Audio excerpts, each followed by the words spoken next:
Le rideau est tombé. La dernière journée du championnat n'aura pas apporté de surprise. Saint-Just battu à Chantilly, c'est la descente. Jérôme Brocard va consacrer ses vacances à recruter et former une nouvelle équipe pour l'an prochain. Clermont qui a tenu la dragée haute à Chambly sur son terrain, 3-3, une belle prestation des Clermontois, une belle 6e place au classement final.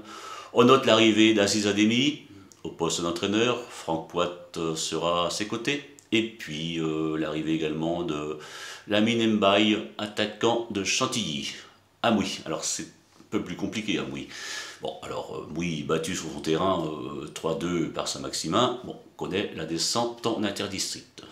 Mais il reste aussi la délibération de la commission technique de la Ligue qui devrait décider du sort de Mouy, savoir s'il reste en championnat de Ligue ou s'il redescend en championnat de district. Jean-Marc Massu, de son côté, réserve toute décision quant à son avenir. Il attend la réunion de mercredi pour savoir ce qu'il va faire. En DH, Grand Fresnois, malheureux Grand Fresnois, un point de plus au classement, et cela refait le bonheur de Cyril Pic et de son équipe. En interdistrict, la victoire 10-1 de Balagny à Fer-en-Tardenois n'aura pas suffi. Balagny finit à la plus mauvaise place, c'est-à-dire 3e, à égalité de points. Mais le goal average lui est défavorable. Bien sûr, on peut dire que les Balagnards, en tête son président Philippe II et Rachid Kabrechi, l'entraîneur, ainsi que toute l'équipe, ne peuvent être que déçus.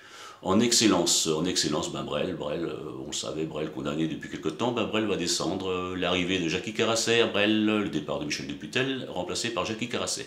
Saint-Just et Grand Fresnois B, tous les deux ont vécu une année difficile. Ce sera la descente pour les deux équipes.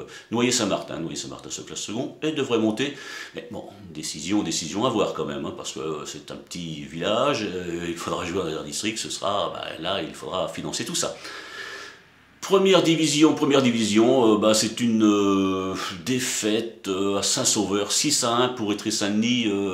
Les hommes de Christian Pereira avaient peut-être la tête ailleurs. Bon, ils étaient assurés de leur montée. En promotion de première division, belle dernière victoire de Breuil-le-Sec sur son terrain. Pascal Mormina emmènera son équipe en première division la saison prochaine. Nointel qui n'a pas joué, on savait que Nointel, c'était la montée déjà assurée depuis quelques semaines. En deuxième division, Coffry qui avait mal démarré son championnat, Coffry qui finit plutôt bien et qui se classe à une belle 3e place. Toujours en deuxième division, alors la déception, saison catastrophique pour Breuil-le-Vert, avec seulement une victoire, 4 nuls et puis 17 défaites, dont la dernière c'était ce dimanche. En troisième division, on allait dire les villages de Bulle et Lieuvillé ont fêté ça, puisque tous les deux clubs vont monter en deuxième division. Alors, pour le championnat, on se donne rendez-vous l'an prochain, et puis il reste encore des coupes samedi-dimanche, nous serons présents sur les terrains samedi-dimanche.